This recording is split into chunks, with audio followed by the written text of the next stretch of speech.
দেখছেন, কি বলছেন একবার তাদের কথা শোনাও। আমাদের সুনিশ্চিত করতে হবে যে আগামী প্রজন্ম যাতে রাস্তায় না নামে। একেবারে আমি কথা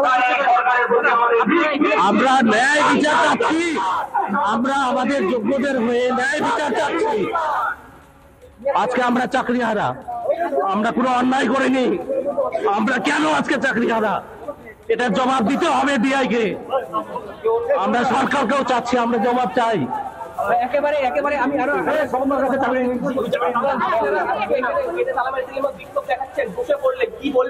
আমাদের একটাই দাবি, আমাদের কোনো অপরাধ না থাকা সত্ত্বেও শুধুমাত্র সন্দেহের বশে আজকে আমাদের মতো যারা আমরা যোগ্য তাদের চাকরি কেড়ে নেওয়া হয়েছে। এর জবাব আমরা ডিআই অফিসের মাধ্যমে বা ডিআই এর মাধ্যমে আমরা সরকারের কাছে পৌঁছতে চাই। আপনারা যত তাড়াতাড়ি সম্ভব এই জায়গাগুলোকে ক্লিয়ার করে আমাদের সসম্মানে এবং স্যালারি চালু রেখে আমাদেরকে আমাদের জায়গায় ফিরিয়ে দিন। আমাদের একটাই দাবি, আপনারা কিভাবে লিস্ট বের করবেন, কোথা থেকে বের করবেন সেটা আমাদের আমরা সসম্মানে নিজের জায়গায় আমরা খুব ভালো মতো জানি যে এই ওএমআর এর ইমেজ কপি সরকারের কাছে আছে, কোথাও লুকিয়ে রেখেছে। এখান থেকেই করুন। এই মাননীয় মুখ্যমন্ত্রীর কাছে আবেদন রাখতে চাই, আপনি এই মিরর ইমেজ প্রকাশ করেন এবং এই মিরর ইমেজ অনুসারে যোগ্য অযোগ্য আলাদা একটা লিস্ট করেন। লিস্ট নিয়ে গিয়ে পরবর্তীতে প্রধান বিচারপতির বেঞ্চ, সেই বেঞ্চে গিয়ে রিভিউ করেন। সেখানেই আমাদের বাঁচার একমাত্র পথ। তাতে আমরা পথ দেখতে পাচ্ছি না। মুখ্যমন্ত্রীর কাছে আমাদের আবেদন, আপনি মিরর ইমেজ যত দ্রুত সম্ভব প্রকাশ করেন এবং সেই অনুসারে সেগ্রিগেশন করে রিভিউ করেন, তবেই আমাদের চাকরি ফিরবে। ওই চিড়ে ভেজানো কথা দিয়ে ওরা চাকরি ফিরবে না। আমরা কেউ সুনিশ্চিতের হতে আসিনি, আমরা সারা জীবন পড়াশোনা করে যোগ্যতায় নিজের পরীক্ষায় এই চাকরি পেয়েছি। আমরা এই চাকরি হয়ে যেতে দেবো না। আমরা কোথায়, আমাদেরকে একটু দেখাচ্ছি আমাদের কোথায় দোষ, আমরা কোথায় কোন সুপ্রিম কোর্ট পর্যন্ত আমাদের বিরুদ্ধে করে অ্যালিগেশন আনতে পারেনি।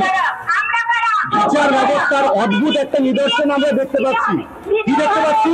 গতকাল আমরা দেখতে পেয়েছি যে অতিরিক্ত শূন্যপদ, এটা আমাদের দুর্নীতির আওতায় আমাদেরকে যেভাবে আমাদের চাকরি কেড়ে নিল, অথচ ওই অতিরিক্ত শূন্যপদের জন্য যে ক্যাবিনেট তৈরি করেছিল মন্ত্রীদের, এমনকি রাজ্যপাল যেটাতে সই করেছে, সেই অতিরিক্ত শূন্য পদের হাইকোর্ট চালু রাখলেও, মানে কেস চালু করতে বললেও কালকে সুপ্রিম কোর্ট খারিজ করে দিয়েছে। তার মানে বিচার ব্যবস্থা কি আজকে সত্যি অন্ধ? আমাদের এগুলো জবাব চাই। যতদিন না জবাব পাচ্ছি এই আন্দোলন নতুন করে আবার শুরু হবে। আর আজকে শুধু বালুরঘাট ডিআই অফিস বন্ধ হচ্ছে, এই আগুন কিন্তু কলকাতায় পৌঁছতে আমরা 2 মিনিট ভাববো না। আজকে প্রত্যেকটা শিক্ষক শিক্ষিকা কিন্তু এই আগুনে ঘুরছে। এই আগুনের ছাই কিন্তু কোথায় লাগবে আমরা কিন্তু কেউ জানি না।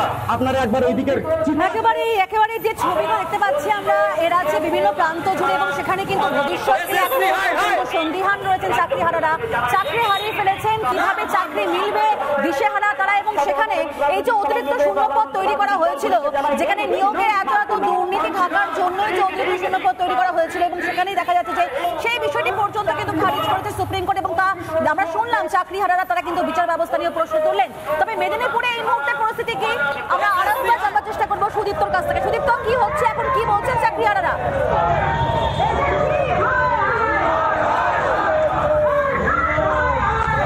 একেবারে দেখো, চাকরিহারারা কিন্তু একদম অন্যরকম একটা অভিনব ভাবে কিন্তু তারা প্রতিবাদ জানাচ্ছে। এসএসসি যে স্কুল সার্ভিস কমিশন, সেই কমিশন মারা গিয়েছে, আর তাই তাকে দামে একদম হাতুড়ি করে কিন্তু নিয়ে যাওয়া হচ্ছে। এবং একটাই দাবি যে তাদের চাকরিটা ফেরাতে হবে, চাকরিটা ফেরাতে হবে। ফিরবে চাকরি ফিরবে, অবশ্যই ফিরবে, যদি সরকার যোগ্য অযোগ্যের লিস্ট কমিশনকে সুপ্রিম কোর্টে প্রডিউস করে। আর তার জন্য আমাদের এই আন্দোলন। সরকারের কাছে সমস্ত কিছু আছে, কিন্তু সরকার সুকৌশলে যোগ্য অযোগ্যকে মেশানোর জন্য সাদা কালো মেশাচ্ছে। তাই সরকারের কাছে একান্ত অনুরোধ নয়, এটা আমাদের ডিমান্ড, আমাদেরকে দিতেই হবে। আমাদের চাকরিতে পুনর্বহাল করতে হবে। ডিমান্ড খুব স্পষ্ট। আমি কথা বলবো আরো যারা আছে। ডিমান্ডটা কি? ডিমান্ড হচ্ছে যে আমরা যে যোগ্য, আমাদের এখন কেন কিসের জন্য প্রমাণ করতে হবে? আমরা 9, 10, 11, 12 দুটোতে আমি পেয়েছি, এখন পেয়েছিলাম। এখন আমার আমি কি নিজেকে দোষ দিব যে আমি কি ভুল করলাম? আমি এখন কি জন্য প্রমাণ করতে দিব?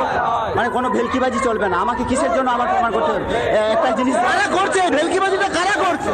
আগে কারা করছে এই ভেলকিবাজি?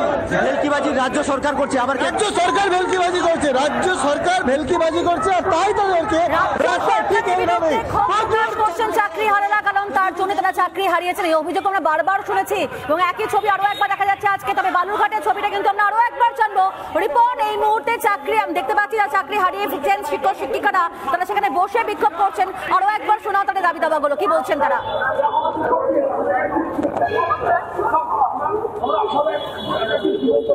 একেবারেই বালুরঘাটে জেলা যে ডিআই অফিস, সেই ডিআই অফিসের সামনে চাকরিহারারা তারা বসে পড়েছেন, বসে থেকে বিক্ষোভ দেখাচ্ছেন। কিছুক্ষণ আগে আমরা দেখেছি যে তারা বিক্ষোভ দেখাচ্ছেন। এই মুহূর্তে তারা কিন্তু অবস্থান বিক্ষোভে বসেছেন। ডিআই অফিসের যে মূল গেট, সেই মূল গেটে তালা মেরেছেন এবং তালা মেরে সেখানেই তারা অবস্থানে বসে রয়েছেন এবং বসে থেকে বিক্ষোভ দেখাচ্ছেন।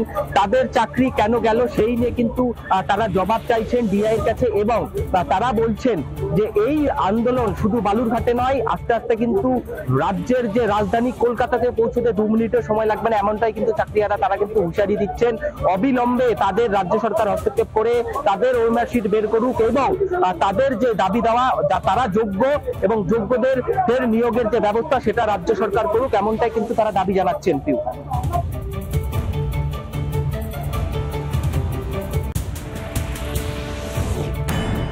ওয়াকফ আইন প্রত্যাহারের দাবিতে ব্যাপক বিক্ষোভ মুর্শিদাবাদের রঘুনাথগঞ্জে। পুলিশের গাড়িতে ভাঙচুর করা হয়, এর পাশাপাশি বিভিন্ন সাধারণ মানুষের গাড়িতেও ভাঙচুর করা হয়। গাড়ির কাজ কিন্তু ভেঙে দেওয়া হয়েছে। ইতিমধ্যেই ইন্টারনেট পরিষেবা জঙ্গিপুর যে মহকুমা, সেই মহকুমাতে বন্ধ করে রাখা হয়েছে। তার পাশাপাশি ভারতীয় ন্যায় সংহিতার 163 নম্বর ধারা, যেটা পূর্বতন 144 ধারা, সেই 144 ধারাও কিন্তু জারি করে রাখা রয়েছে। আমি ডিমান্ড করছি অবিলম্বে জঙ্গিপুরে সেন্ট্রাল প্যারামিলিটারি ফোর্স ডিপ্লয়েড করা হোক।